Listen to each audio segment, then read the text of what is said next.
Hello, we're live. Hello, thank you. Welcome, everybody. Hi, I am Stacy Nell. I'm the Executive Director of the Kansas African American Affairs Commission. We're running about 3 minutes late because this time I waited for the tornado sirens to stop before I went live. I realized that they test the sirens every on Topeka at noon, so I waited. Thank you. I'd like to welcome our guest today. Connie Brown Collins is here joining us with the Voter Network of Wyandotte County.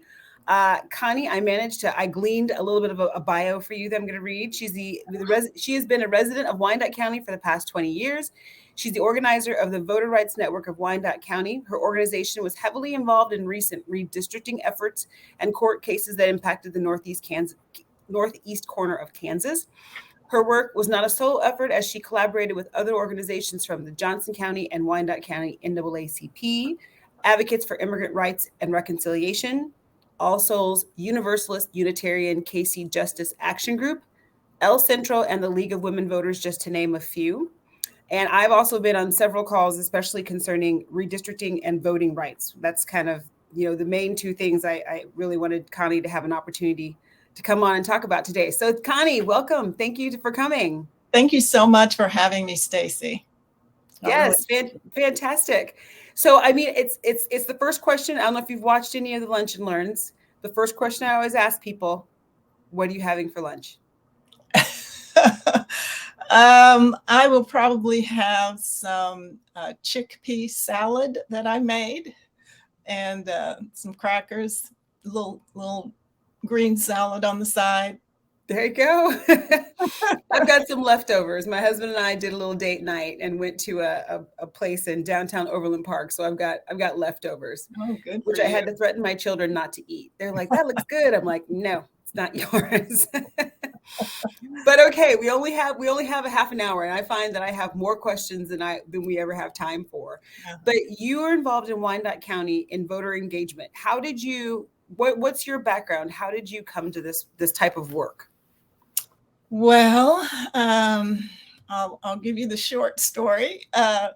Actually, I got re-involved in this type of work back in 2020 here in Wyandotte County when I was finding that some folks were not really in tune and not really responding.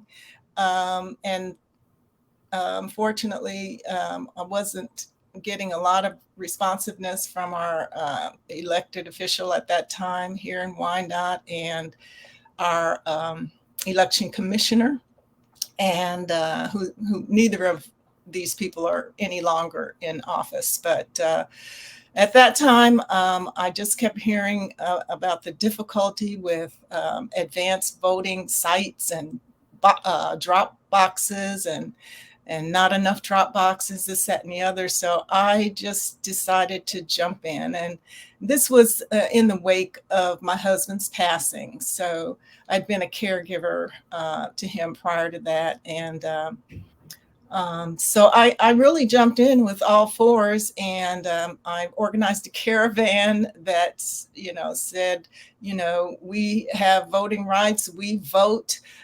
People had signs on their cars, and we circled the election office. We would want more ballot boxes, those types of signs. And, it wasn't a huge effort, but, it kind of got the ball rolling. And after that, I started hosting Zoom meetings, and I got involved with the League of Women Voters of Johnson County. We started working on redistricting, and the league helped with map drawing, and I mean, it just kind of mushroomed from there. And we were heavily involved in the redistricting effort here in Wyandotte as well as in Johnson. And we currently have quite a few members from Wyandotte and from Johnson County in our Zoom meetings. And we continue to work on all things redistricting, voting rights. We've got some national legislation and court cases that we're keeping an eye on because they will have impact here in Kansas and in Wyandotte County. We went through court cases, lawsuits, because we lost in the legislature. Wyandotte County, unfortunately, ended up being split into half of us going into the second congressional district and the other half staying in the third, which dilutes our minority votes. And so we filed a court case with the ACLU, filed a lawsuit, and we won at the district court level. However, we did not prevail at the Kansas Supreme Court. We were extremely disappointed. So the split county of Wyandotte stands at this point. There are other, as I said, there are other court cases pending, which unfortunately, we'll see how those play out at the US Supreme Court. Well, we'll get to those, but I want to back up. I want to back up to the very beginning of what you said.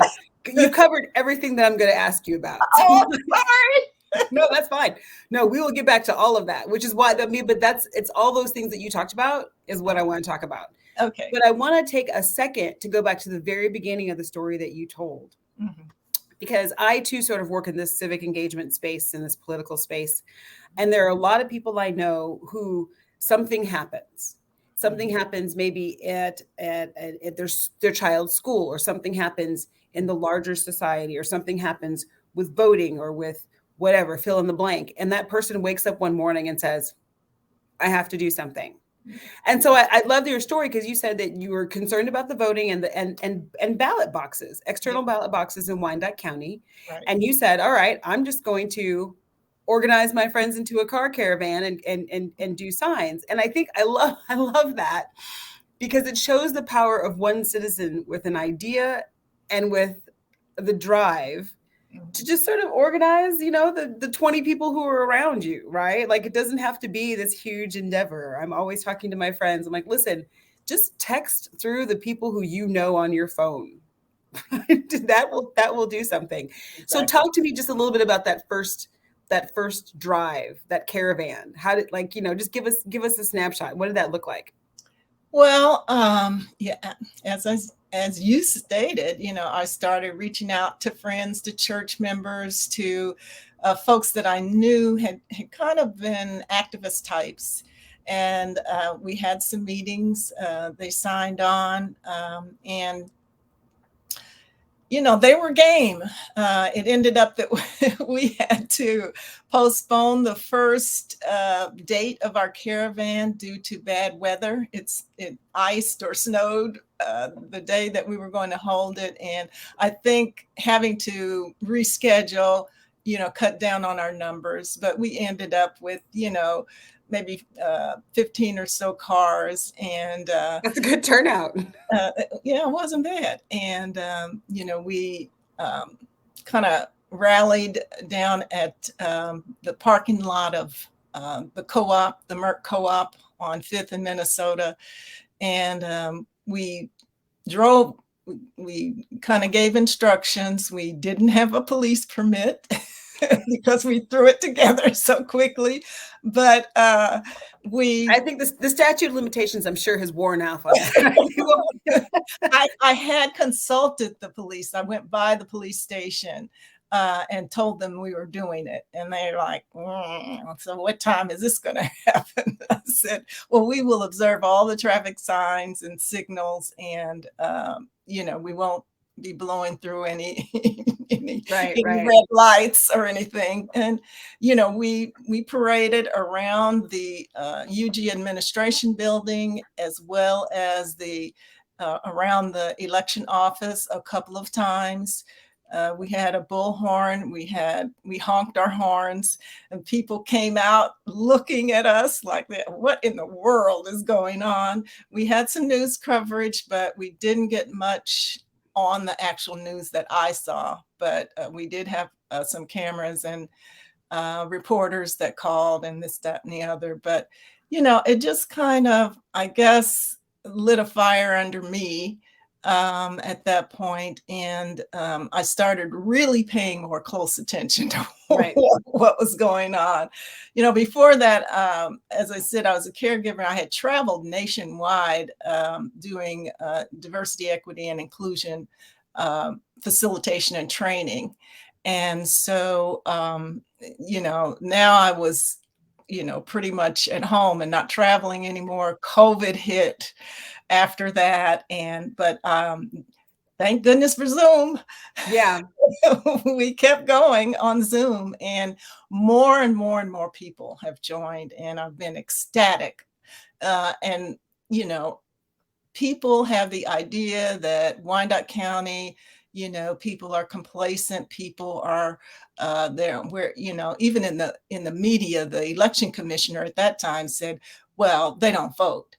And he is just, Wow. yeah. And Wow. that really riled me and got me on, this bandwagon. And what I have found is that people in Wyandotte do care. We care. There are very, very motivated and passionate people who care about the community, who come out, who, want to participate, and who want the information. Right. It's been like, an information desert in a way. Right. And I've tried to fill that gap. And so not only information locally, but mostly coming out of the legislature in Topeka. Right. People are, and I'm learning. I had to learn too. I think, so you and I, we've known each other with mainly primarily with this legislative session. We've been in a lot of sort of the nonpartisan coalition of people with the League of Women Voters and the mainstream coalitions of the world, and KAAAC and KAAAC and Loud Light. We, our interactions have largely rotated around the redistricting efforts and voter access to the ballot efforts. Yes. I do want to swing back and talk a little bit about the redistricting maps, because that's one of those things that I think we were all kind of the nerds that watched the legislature. Like literally we would watch the committee hearings and go and give testimony and pay attention to everything that happened. Mm-hmm. So with Ad Astra, I know that the lawsuits are over, and I know you were heavily involved in the lawsuits at the district level and at the Kansas Supreme Court level. Mm-hmm. I submitted all kinds of testimony throughout the whole process.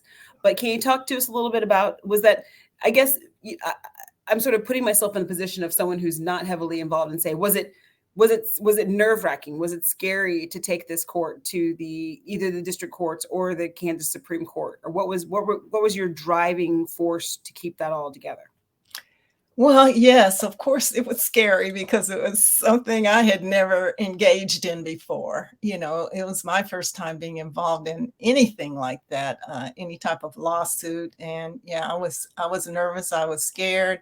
But I thought it was absolutely necessary to be there every day and to show a presence and have them know that, Wyandotte County is watching. We are here, and that, we really do care about what's going on.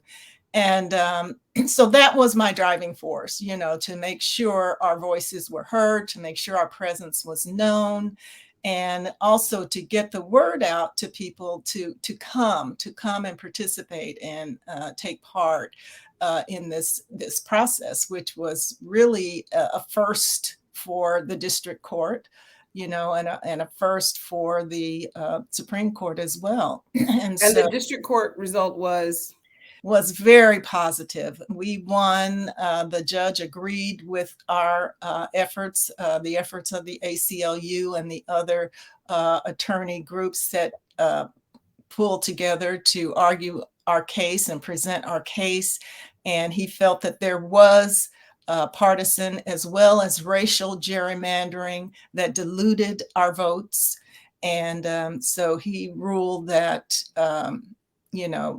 the maps should be redrawn, and, that everyone pretty much knew that the legislature was going to appeal to the state Supreme Court, which they did.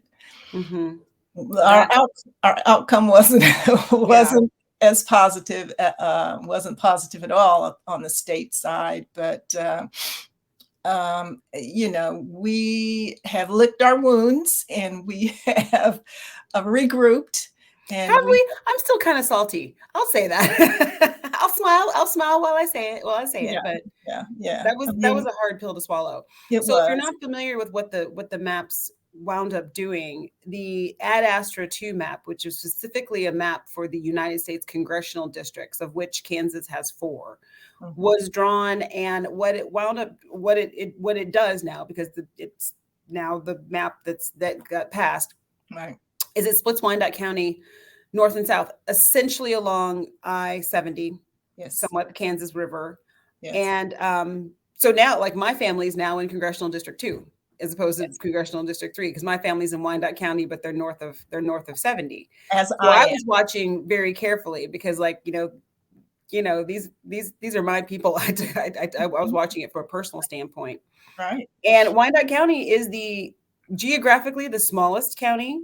That's right. In Kansas by quite a bit. That's right. And by demographics is easily one of the most diverse counties. There are people, if people read my bio, I used to teach in Wyandotte County. I was a math teacher in Wyandotte County.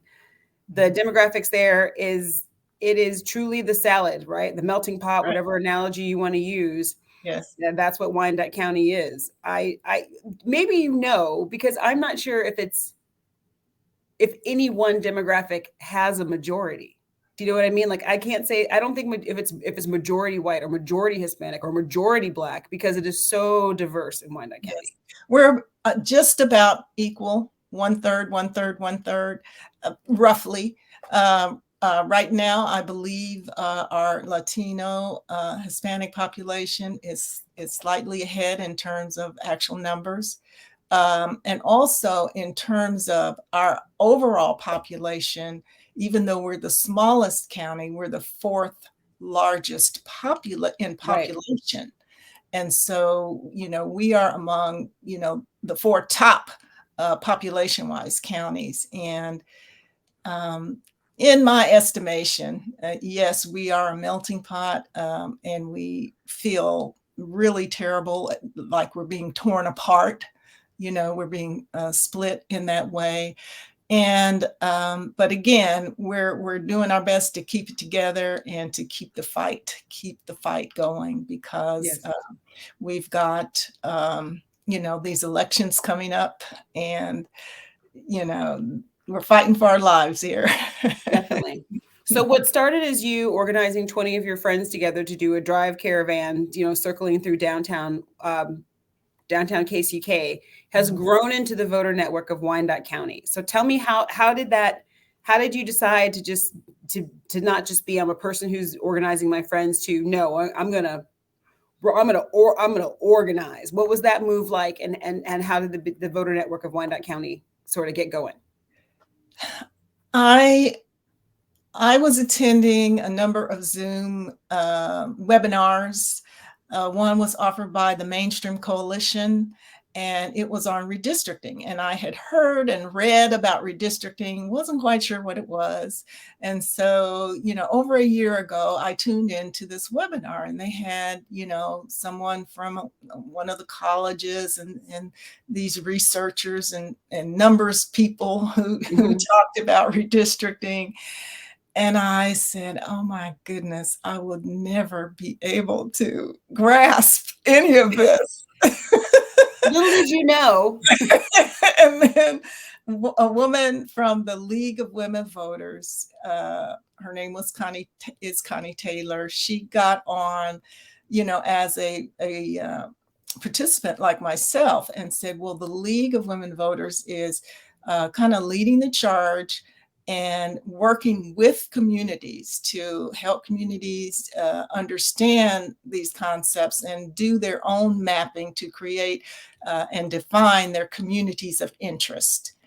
And I said, So I contacted her, and I said, is this something you could help us with in Wyandotte County? And she said, sure. Why don't you come listen in to some that we're doing for Olathe, And I did that, and, it just kind of went on from there. And people, I had some very influential and instrumental people that I had worked with on the caravan, and they introduced me to other people who introduced me to other people. And the way it works, right? I had Zooms with other people. And so, I started holding and sponsoring these Zoom meetings on redistricting. And like I said, it kind of mushroomed from there. Right. I know for a while, any any redistricting or any questions, if people came to me, and I would direct them to you. Like, if you want to know what's going on the ground in Wyandotte County, Miss Connie Brown Collins is the person you need to talk to. So I personally appreciate all the work that you did on that area in terms of working with that. Thank you. So working on the redistricting, and so now redistricting, it is what it is. Mm-hmm. We have to move on. Yes. And we'll move on to talking about what's going on now. So the thing, and at the end of all of my lunch and learns, I have made mention of the importance of getting registered, the importance of participating in voting. Mm-hmm. And I know your organization is heavily involved in voting. Yes. So if you're in Wyandotte County, what does the citizen need to do in Wyandotte County to either make sure what would you say to, my reach, I don't know how big my reach is, right? But if I share this into Wyandotte County, what are some resources? Resources is the word I'm looking for, or what would you say? Well, one of the things that, since we have sort of had to regroup after our redistricting fight, one of the things that we have been focused on is getting people out to vote. Some of the statistics that we found about Wyandotte County show that there are quite a few registered voters, although we have also, during that period of time before the 12th, we, were involved heavily in registering additional voters. But the main statistic that we looked at was the fact that even though people were registered, they didn't vote. And so our focus has been trying to get those sometimes voters to mm-hmm. be more consistent voters and vote in these elections, like the one coming up on August 2nd, the primaries, the midterms. Some people only vote in presidential right. elections.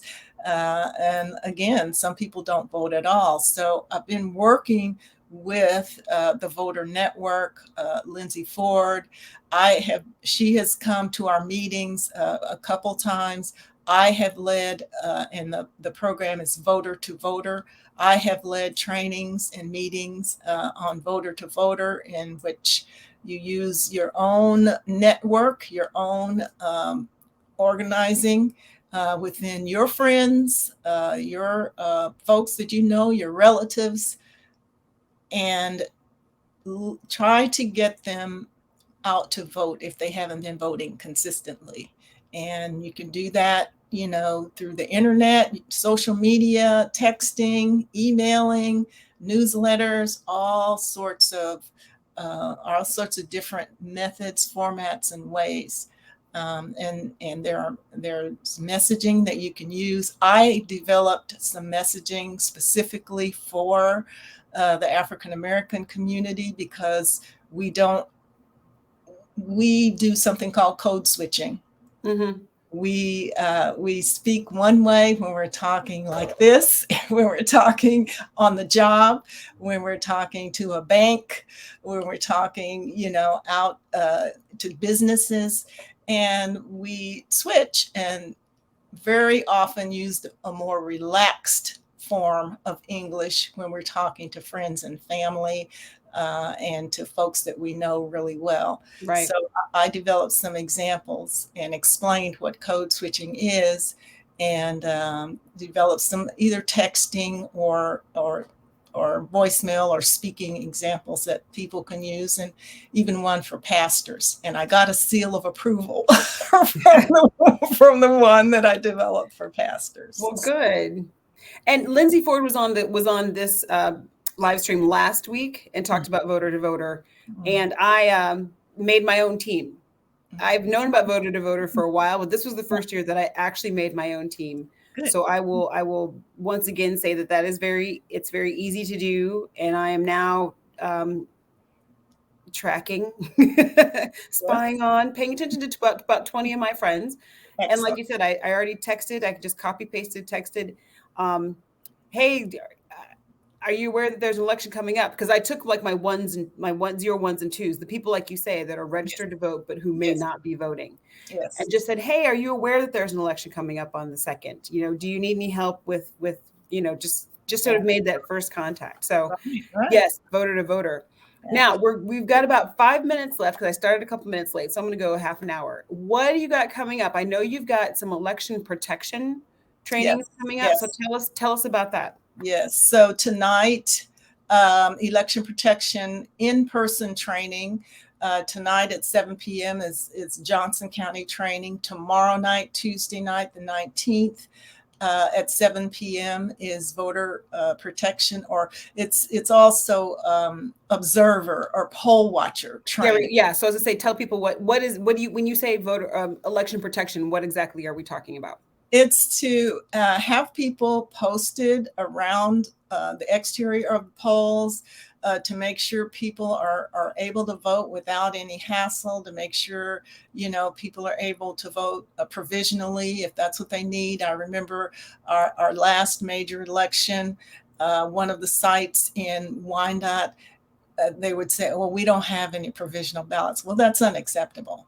And so we want to be sort of on guard to make sure that people have what they need in order to cast their ballots, in order to vote safely, that they're not hassled, and just kind of make sure that those measures are there just to be a protective source. And there's a number which I don't happen to have, but which is on the website. It's an 866 number. Yes, the 866 number. Yes, the 866 number. And if I was wise, I would have had that pulled up and ready to go.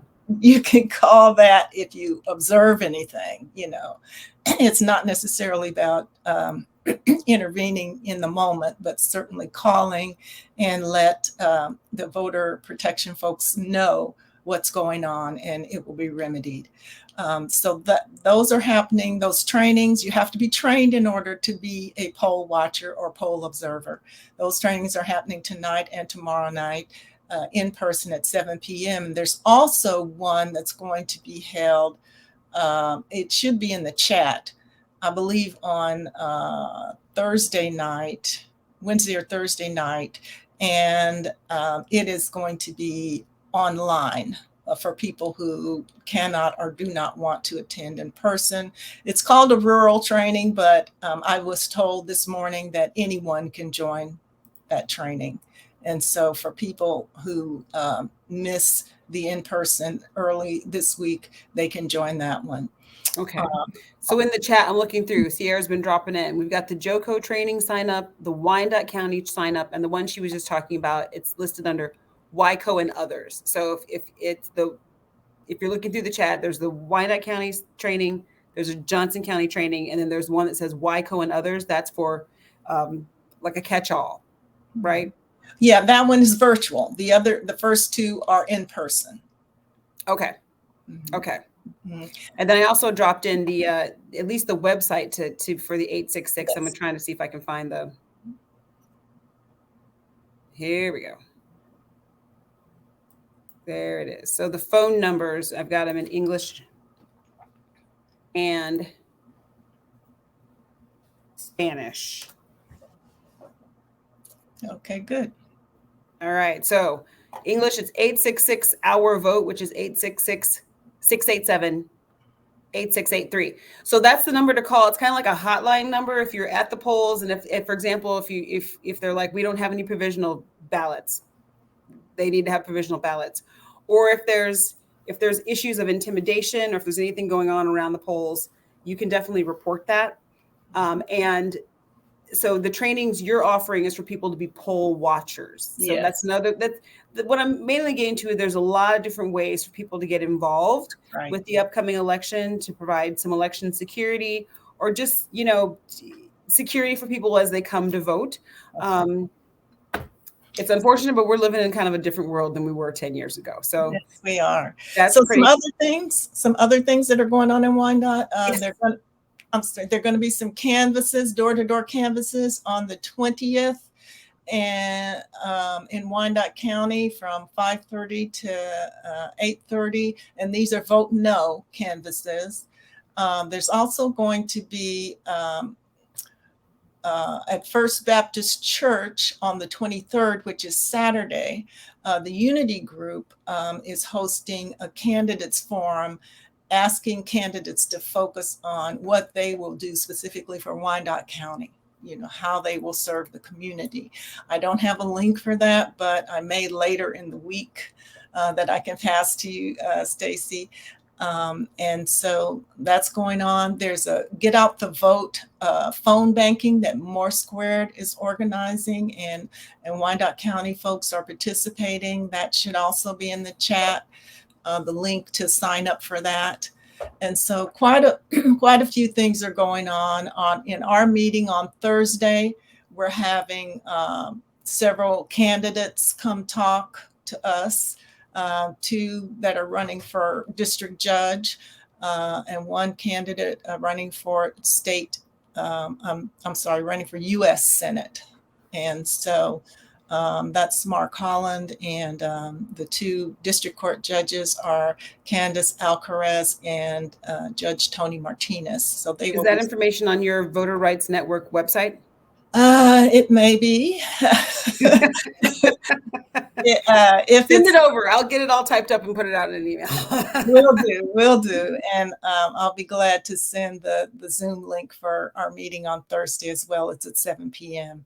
Definitely. So we've got quite a bit going on here in Wyandotte right now. And we will be doing ongoing voter to voter, messaging and reminders and this type of thing as well. So we've got a group of Johnson County ladies who are also writing postcards for Wyandotte County voters. Oh, see, it's so, this is where my bias shows up. Like, this is why we needed to stay together as a congressional team, because we work together really well. So much. Okay. Well, we're over time. That half an hour just flies by. But I want to thank Connie Brown Collins again with the Voting Network of Wyandotte County. Thank you so much for taking a little bit of your lunchtime with me and talking about the importance of voting. Again, it is not too late to register to vote for the November election. So we're past registration deadline for August 2, but you are also always available to register to vote for the November election. There are a lot of important things coming up on that ballot, although right now, again, we're focused on August 2nd. You can go to ksvotes.org to get registered or to request an advance ballot. I know a lot of places across the state, early voting has already started. So don't wait until August 2nd, right? Just go tomorrow over your lunch break. I would have gone today, but I was here. So tomorrow I'll pile up the car with my family. We make it a family trip and go vote. Thank you so much, Connie, for coming on and talking with me today. Well, thank you so much for having me, Stacy. I really appreciate it. Okay. Everybody have a wonderful week. We'll see you next week. All right. Bye-bye.